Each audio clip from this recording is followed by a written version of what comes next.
నమస్కారం. నేను డాక్టర్ శ్రీనివాస్ చెల్లిమిల, సంస్కృతి కేరళ ఆయుర్వేద పంచకర్మ నుంచి మాట్లాడుతున్నాను. ఈరోజు మనం డిస్కస్ చేసే టాపిక్ వచ్చేసి మోకాళ్ళ నొప్పులు, ఇంకా బ్రీఫ్‌గా చెప్పాలంటే వాతపు నొప్పులు అంటాము. వీటి గురించి డిస్కస్ చేద్దాము. అసలు ఈ మోకాళ్ళ నొప్పులు అంటే ఏంటి? ఎవరికొస్తాయి? దీన్ని గుర్తించడం ఎలా? దానికి చికిత్సా విధానాలు ఏంటి గురించి తెలుసుకుందాము. ముందుగా చూసుకుంటే మోకాళ్ళు అంటే మోకాళ్ళు కానీ, మోకీలు కానీ అంటాము. అంటే మన బాడీని ఏదైతే ధారణ చేస్తుందో, మన బాడీ మొత్తం మన వెయిట్ అంతా కూడా వీటి మీదే బ్యాలెన్స్ చేస్తుంటుంది కాబట్టి వీటికి అంత ప్రాముఖ్యత. మరి వీటిని మనం ఎంత కేర్ తీసుకుంటాము, మనం కేర్ తీసుకున్నా వాటిలో వచ్చే ఇబ్బందుల వల్ల మనం ఎంత సఫర్ అవుతామో వాటి గురించి తెలుసుకుందాము. మోకాళ్ళు అనేది మీరు చూసుకుంటే 2 బోన్స్ మధ్యలో ఉండే జాయింట్, దాన్నే కీళ్ళు అంటాము. అంటే దీన్నే మనం మోడర్న్ భాషలో నీ జాయింట్ అంటాము. అంటే 2 కాళ్ళకి ఉండే బోన్స్ మధ్యలో పెటెల్లా, మోకాళ్ళ దగ్గర ఉండే జాయింట్లో వాపు లాంటిది కానివ్వండి, ఆర్ కొన్నిసార్లు స్టిఫ్నెస్ లాంటిది కానివ్వండి, ఆర్ పెయిన్, ఇవన్నీ రావటం వల్ల మన నడకలోనే చాలా ఇబ్బందులు అవుతాయి. అంటే ఇది ఉట్టి నడకలోనే ఇబ్బంది అని కాదు, కాస్త లేచి కూర్చొని లేస్తున్నప్పుడు కొంచెం దూరం నడిచినా కానీ మోకాళ్ళు పట్టేయటము, దానివల్ల సివియర్ పెయిన్ రావటం ఇవన్నీ చూస్తుంటాయి.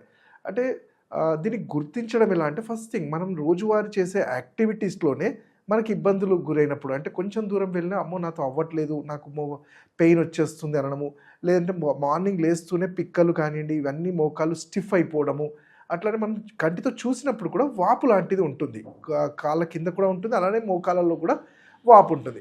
ఇవన్నీ కాకుండా మనకి ఈజీగా మనకి అవైలబిలిటీ ఉన్న మోడర్న్ టెక్నాలజీ ప్రకారం ఎక్స్రేస్ తీసినా కానీ మనకు తెలిసిపోతుంది. కాకపోతే మేము యాజ్ ఎ ఆయుర్వేద వైద్యుడిగా ఎప్పుడైతే పేషెంట్ మా దగ్గరకు వస్తారో వాళ్ళ నడక అంటే కుంటినట్టు అవ్వడము, కాలు ఒకటి తీసి ఒకటి బరువుగా వేయటము, కూర్చునే దాంట్లో కూడా సరిగ్గా పెయిన్ఫుల్గా కూర్చోవడము, ఇలాంటివి చూసినప్పుడు ఒక ఐడియాకు వస్తుంది ఇది మోకాళ్ళు అరిగాయి అని. అయితే దీన్ని ఆయుర్వేదంలో సంధివాతము అంటాం. నేను ఇంతకుముందు చెప్పినట్టే జాయింట్లో 2 ఎముకలు కలిసే జాయింట్లో జరిగే డ్యామేజ్నే దాన్ని సంధి అంటాం. సంధి అంటే జాయింట్ వచ్చే అరుగుదలని ఆస్టియో ఆర్థరైటిస్ అంటాం, ఎముకలో వాపు. కానీ జనరల్గా మా దగ్గరకు వచ్చేసరికి పేషెంట్స్ 70% వాళ్ళు ఎంఆర్ఐస్ కానీ స్కాన్స్ కానీ ఎక్స్రేస్ తీసుకొని డాక్టర్ గారు మాకు అరిగిపోయాయి, సర్జరీ అంటున్నారు అంటారు. బట్ మీకు ఒకటి చెప్పాలంటే ఒక ఎముక అరగడానికి 3 నుంచి 4 సంవత్సరాలు పడుతుంది. అదే టక్కున మీరు ఎంఆర్ఐ తీసిన రోజు అరిగిపోదు, మనకి చాలా హింట్స్ ఇస్తుంది. నేను ఇంతకుముందు చెప్పినట్టు చేసే పనిలో మనకి ఇబ్బంది అవ్వటము, కొంచెం దూరం వెళ్ళలేకపోవటము, మెట్లు ఎక్కడం దిగడము చేయలేకపోవటం సరిగ్గా, ఇవన్నీ మనకి చాలా హింట్స్ ఇస్తుంది. అవి పట్టించుకోకుండా ఏదో మనము మార్కెట్లో దొరికే పెయిన్ కిల్లర్స్, రెస్ట్ అనో ఏదో అప్లై చేసుకొని దాన్ని మేనేజ్ చేస్తుంటాం. బట్ ఎప్పుడైతే మీతో అది కాదు, మేనేజ్ కాదు, దాన్ని ఆయుర్వేదంలో మేము ఏంటంటే సిమ్టమ్స్గా మేము చూడము. ఎప్పుడైతే మన శరీరము చాలా సిమ్టమ్స్ని భరిస్తుంది, బట్ దాంతో కానప్పుడే లాస్ట్ సిమ్టమే ఈ పెయిన్ అంటాం. మనం దాన్ని ఫస్టే పెయిన్ నాకు వచ్చింది ఈరోజే అనుకుంటే కుదరదు.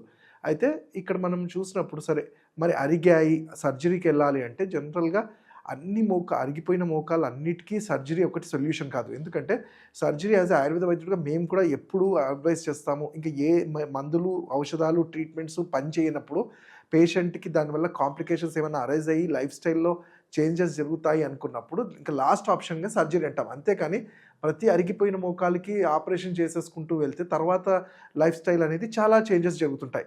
కాబట్టి ఈరోజు మనము సర్జరీ కాకుండా మన లైఫ్ స్టైలు ఆయుర్వేద పద్ధతిలో చేసే చికిత్సల ద్వారా ఎలా తగ్గించుకుంటామో చెప్తాను. ముందుగా మేము చూస్తే అసలు ఎలా అరుగుతాయి డాక్టర్ గారు ఈ మోకాళ్ళు అంటే, మీరు చూసుకుంటే దీన్ని ఆస్టియోఆర్థరైటిస్ అనేది ఒక ఏజ్ రిలేటెడ్ ప్రాబ్లం అంటాము.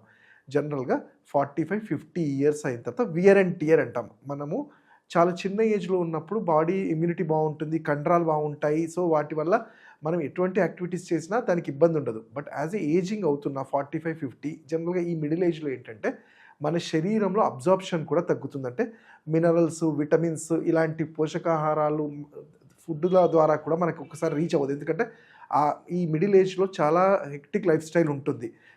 మనం అటు ఫ్యామిలీని మెయింటైన్ చేస్తూ, ఇటు జాబ్ని మెయింటైన్ చేస్తూ, మనకున్న యావిగేషన్స్లో ఇవన్నీ చేసుకోవడంలో కొన్నిసార్లు సరైన ఫుడ్ తీసుకోకపోవడం జరుగుతుంది. సరైన ఫుడ్ అంటే అందరము న్యూట్రిషియస్ ఫుడ్ తింటాం, బట్ మన శరీరానికి ఏది అవసరం అనేది మనం గుర్తించలేము. సో దాన్నే మేము ఆయుర్వేదంలో వాతము అంటాం. అంటే వాతాన్ని పెంచే ఫుడ్స్ తీసుకొని వాతాన్ని కట్టడి చేసే ఫుడ్స్ని మనం అవాయిడ్ చేస్తాము. అవి ఎలా తెలుస్తుంది? ఒక ఆయుర్వేద వైద్యుని కలిసినప్పుడు డెఫినెట్లీ మేము మీ నాడి చూసి చెప్తాము. కానీ మనకి తెలిసేది ఏంటంటే, మీరు చూస్తే కొన్ని ఐటమ్స్ ఉంటాయి. వంకాయ లాంటిది కానివ్వండి, ఆలుగడ్డలు కానివ్వండి, లేకపోతే చల్లగాలిలో వింటర్‌లో చల్లగాలిలో ఉండడం గానియండి, ఎక్కువ మెట్లెక్కడం, దిగడము, అధిక బరువు, ఈ అన్ని కారణాలు చూసినప్పుడు ఈ మోకాళ్ళు అరుగుతాయి. అయితే నేను ఇంతకుముందు చెప్పినట్టు ఇది ఏజ్ రిలేటెడ్ ప్రాబ్లమ్ అంటాం. ఒక age certain age 45, 50 years cross అయిన తర్వాత ఎముకల్లో ఉండాల్సిన గుజ్జు తగ్గిపోయి, అక్కడ ఉండాల్సిన కండరాలు ఏవైతే ఉంటాయో అవి వీక్ అయిపోయి నరాల మీద ఒత్తిడి పడి తర్వాత బోన్ డీజనరేషన్ జరుగుతుంది. ఈ మాట ఎందుకు చెప్పానంటే, జనరల్‌గా ఒకసారి ఎముక 50 ఇయర్స్ తర్వాత అరిగిన వాళ్ళని రీజనరేట్ చేయలేం. కానీ ఫర్దర్‌గా ఇంకా వరస్ట్ కాకుండా, డిటోరేట్ కాకుండా మీ పనులు మీరు నిలబడి ఎటువంటి ఇబ్బందులు లేకుండా చేసుకోవడానికి మాత్రం ఆయుర్వేదం తప్పకుండా హెల్ప్ చేస్తుంది. అయితే కారణం నేను చెప్పినట్టు అధిక బరువు కానివ్వండి, ఎక్కువసేపు నిలబడడం కానివ్వండి, మెట్లెక్కడం, దిగడము, అలానే మా బాడీకి కావాల్సిన nutrients, minerals, vitamin D3, D, calcium ఇలాంటివన్నీ తగ్గిపోవటం వల్ల ఎముకల్లో ఉండాల్సిన పట్టు, దాంట్లో ఉండాల్సిన సైనోవియల్ ఫ్లూయిడ్ అనేది డీజనరేట్ అవుతుంది. అయితే ఇది ఏజ్ అనేది జనరల్‌గా సర్వసాధారణంగా చూస్తుంటాం. కానీ ఇప్పుడున్న ఈ జనరేషన్‌లో ఈవెన్ 30, 35 ఇయర్స్ ఏజ్ వాళ్ళలో కూడా ఈ కామన్‌గా ఈ నడుము నొప్పి అని, ఈ మోకాలు నొప్పులు అనేది కామన్‌గా చూస్తున్నాం. ఎందుకంటే దానికి మళ్ళీ అదే నేను చెప్తాను. మన లైఫ్ స్టైల్ అనేది చాలా చేంజ్ అయిపోయింది. మీరు చూస్తే మనము ఇంతకుముందు తీసుకునే ఫుడ్‌కి తగ్గ వ్యాయామం కూడా ఉండేది. ఇప్పుడు అలాంటివి లేనప్పుడు బాడీ అనేది వాతాన్ని పెంచేసుకొని, ఆ వాతాన్ని గుర్తించి సరైన టైంలో ఫుడ్ ద్వారా గుర్తించకపోవటం వల్ల ఎముకల్లో డ్రైనెస్ పెరిగిపోతుంది. వాతం అంటే ఏం లేదు, డ్రైనెస్ ఆఫ్ ద బాడీ అంటాం. అయితే మనకు కావాల్సిన ఎముకల్లో ఉండే ఈ ఆయిల్స్ లాంటివి ఎప్పుడైతే డ్రై అవ్వడం స్టార్ట్ అవుతుందో కండరాలు దెబ్బతింటాయి. ఫస్ట్ ఆ బోన్ని హోల్డ్ చేసుకునే కండరాలు దెబ్బతిని, ఆ నర్వ్స్‌లో ఉండాల్సిన బ్లడ్ సర్క్యులేట్ తగ్గిపోవడం వల్ల ఎముకల మీద ఒత్తిడి పెరిగి అరగడం స్టార్ట్ అవుతూ ఉంటుంది. దీన్ని మనం ఎంత తొందరగా గుర్తిస్తే అంత ఈజీగా మనం చికిత్స చేయడానికి అవుతుంది. అలానే మరి దీనికి ఇంటి చిట్కాలుగా చెప్తా అంటే, జనరల్‌గా మనం ఎప్పుడైతే గుర్తిస్తామో మనం నడకవడికలో కొంచెం పెయిన్ అలా ఉందో, సింపుల్‌గా మనకి ఇంట్లో దొరికే కర్పూరాది తైలం అంటే నువ్వుల నూనెలో కర్పూరాన్ని వేసి కొంచెం బాయిల్ చేసుకొని, ఆ తైలాన్ని రోజు ఉదయం మర్దనలాగా చేసుకొని ఒక ఎండలో ఒక 10, 15 నిమిషాలు కూర్చోవడం వల్ల D3 కూడా మంచిగా అబ్జర్వ్ అవుతుంది. వీటి వల్ల ఏంటంటే కండరాల్లో కొంచెం పోషణ జరిగి ఆక్సిజనేషన్ జరుగుతుంది.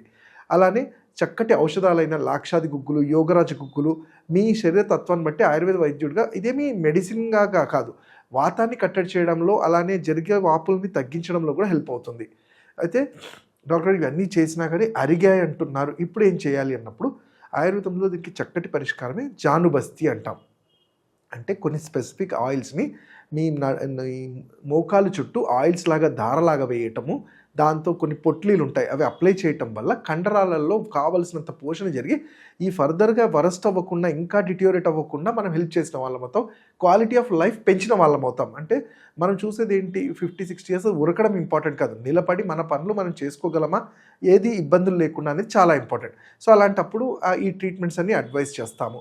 అలానే ఇంట్లోనే మనం ఎప్పుడైనా వాపు లాంటిది సివియర్ పెయిన్ ఉన్నప్పుడు మనకి అన్నం అనేది తెలుసుగా, బాగా మెత్తగా అన్నాన్ని బాయిల్ చేసుకొని దాంట్లో పాలు కలుపుకొని అల్లం పేస్ట్ వేసి కట్టులాగా కట్టడము, లేకపోతే గుడ్డు సొన అంటాం కదా, లోపల ఉన్నది ఆ అన్నంలో మిక్స్ చేసి ఇవన్నీ లేపంలాగా చేసి కట్టడం వల్ల కూడా ఎంతో కొంత గుణకారి, అంటే నొప్పిని తగ్గించడము, వాపును తగ్గించడము ఇమీడియట్గా హెల్ప్ చేస్తాయి. అలానే ఉట్టి మోకాలు నొప్పులే కాదు, ఈ చిట్కాలు కానివ్వండి, ఈ వాతం అనేది నడుము నొప్పికి సంబంధించి కొన్ని సందర్భాల్లో రుమటైడ్ ఆర్థరైటిస్ అంటే బ్లడ్లో కూడా యాంటీజెన్ ఉండి ఏ ఏజ్లో వాళ్ళకైనా ఎముకలు అరుగుతుంటాయి, వాళ్ళల్లో కూడా ఈ చికిత్సలు అనేవి చాలా హెల్ప్ఫుల్ అవుతాయి. అలానే నడుము నొప్పి, మెడ నొప్పి, ఎక్కడ ఎముక ఉండి అక్కడ వాతం చేరుతుందో దాన్ని ఆర్థరైటిస్ అంటాము. ఆ ఆర్థరైటిస్ అనేది స్పెసిఫిక్గా మోకాలు ఏంటంటే ఎక్కువగా మనం మూమెంట్ ఉంటుంది కాబట్టి వీటి మీద ప్రభావం ఉంటుంది. కానీ ఎక్కడ జాయింట్లో వచ్చినా కానీ దాన్ని సరైన టైంలో గుర్తించి చికిత్స చేసుకోవటం వల్ల మరి సర్జరీ కానివ్వండి, లేకపోతే ఇతరత్ర కాంప్లికేషన్స్, అనవసరమైన లైఫ్ స్టైల్ డిస్టర్బెన్సెస్ లేకుండా మనం మెయింటైన్ చేసిన వాళ్ళం అవుతాం. ఇంకా వీటి గురించి మీరు తెలుసుకోవాలంటే నా క్లినిక్స్లో వచ్చి నన్ను కలవచ్చు. నా నంబర్ 7658909501.